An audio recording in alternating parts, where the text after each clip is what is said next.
તો પેલા ભાગ એકમાં છે તળ ગુજરાત. હવે તળ ગુજરાતનો હું જે તમને નકશો શીખવાડીશ ફક્ત 2 સેકન્ડનું કામ છે, પણ પછી કયો જિલ્લો કયા જિલ્લાને કેટલા જિલ્લાને એની હદ સ્પર્શે છે એ બધું જ છે ને આ એક જ 2 સેકન્ડની ટ્રીકમાં આવી જવાનું છે.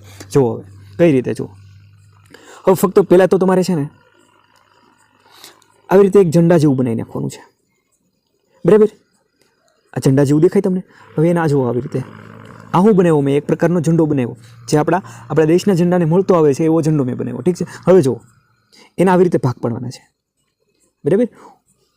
ઉપરની લાઈનમાં એક, પછી એની આગળ વચ્ચેની લાઈનમાં એક, અને પછી એની આગળ નીચેની લાઈનમાં એક, ઠીક છે?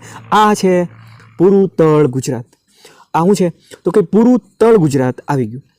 આમાં કયો જિલ્લો, હવે ફક્ત આપણે જિલ્લા જ બેસાડવાના છે, એટલે કયો જિલ્લો અને કેટલા જિલ્લાની હદ સ્પર્શે છે એ બધું જ એકમાં જ આવી જાય. હવે તમને ખબર છે આ જિલ્લો કયો છે? તમે કહેશો વલસાડ, ઠીક છે ને? તો વલસાડને ફક્ત એમ કહેવામાં આવે છે કે એક જ જિલ્લાની હદ સ્પર્શે છે, તો એ કયો જિલ્લો છે?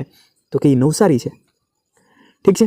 નવસારી છે તો આ જે દેખાય ને ડાંગ છે, બરાબર? ડાંગને તો કે ઉપર એની ડાંગ ઉપર શું છે તો કે તાપી, તો કે ડાંગ જિલ્લાને તાપી અને નવસારી જિલ્લાની હદ સ્પર્શે છે. જ્યારે તાપીની બાજુમાં શું છે તો કે સુરત.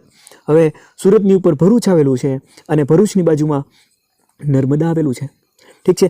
હવે આમાં તમે જોઈ શકો કયા જિલ્લાની હદ કોને સ્પર્શે છે, કેટલા જિલ્લાને, જેમ કે સુરત જિલ્લાને ઉપરથી ભરૂચની, નર્મદાની, તાપી અને નીચે નવસારીની જિલ્લાની હદ પણ સ્પર્શે છે. આમ સુરત જિલ્લાને 4 જિલ્લાની હદ સ્પર્શે છે, ઠીક છે? એવી રીતે તમે જો કદાચને જોડકું પૂછાઈ જાય તો તમે આરામથી ઇઝીલી 2 સેકન્ડમાં અને પરીક્ષામાં તો 1 જ સેકન્ડમાં મેપ છે ને દોરીને તમે તરત જ કોઈ પણ પ્રશ્નનો જવાબ આપી શકશો, ઠીક છે?